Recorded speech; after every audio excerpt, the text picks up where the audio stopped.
क्या भगवान केवल मंदिरों में रहते हैं या वे इतिहास में भी चलते फिरते दिखाई देते हैं?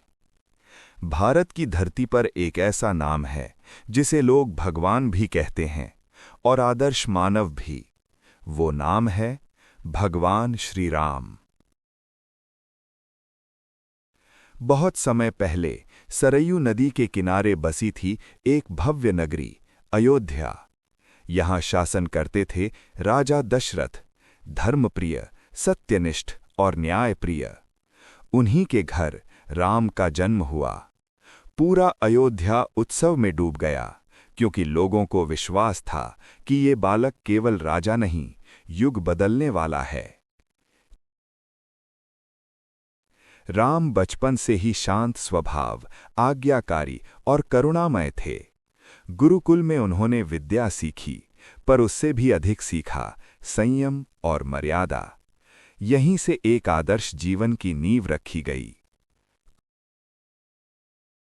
समय बीता और राम युवराज बने। राजा दशरथ ने राम के राज्याभिषेक की घोषणा की। अयोध्या दीपों से सज उठी, हर चेहरा प्रसन्न था।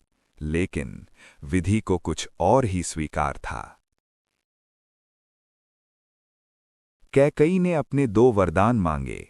पहला, भरत का राज्याभिषेक। दूसरा, राम को 14 वर्षों का वनवास। पूरा महल स्तब्ध रह गया। राम के पास सत्ता थी, अधिकार था, लेकिन उन्होंने कुछ नहीं मांगा। उन्होंने बस इतना कहा, पिता का वचन मेरे लिए राज सिंहासन से बड़ा है।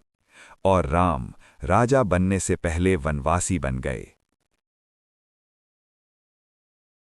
वनवास कोई पलायन नहीं था, ये चरित्र की परीक्षा थी। जंगलों में राम ने ऋषियों की रक्षा की, अन्याय का विरोध किया और हर प्राणी का सम्मान किया। ये सिखाया कि सच्ची सभ्यता महलों में नहीं, चरित्र में होती है। अहंकार में अंधे रावण ने माता सीता का हरण किया। ये केवल अपहरण नहीं था, ये धर्म को चुनौती थी। तभी राम की भेंट हुई हनुमान से।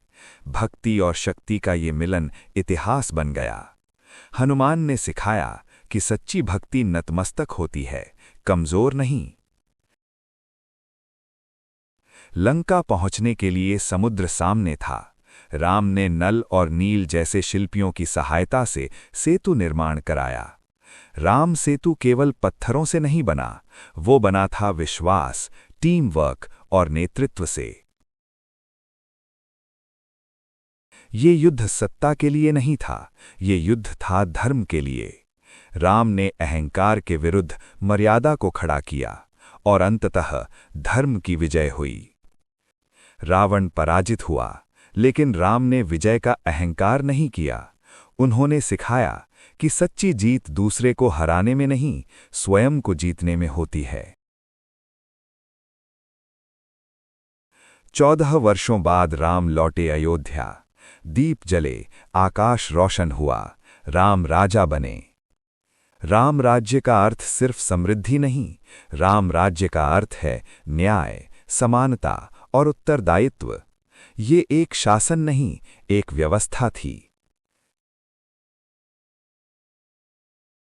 आज के युग में भी राम उतने ही प्रासंगिक हैं।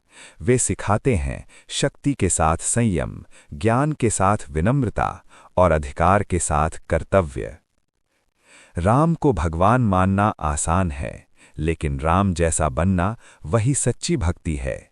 जब हम सही होते हुए भी धैर्य रखते हैं, जब हम शक्तिशाली होते हुए भी न्याय चुनते हैं, तब राम मूर्ति में नहीं, हमारे भीतर जीवित हो जाते हैं। जय श्री राम।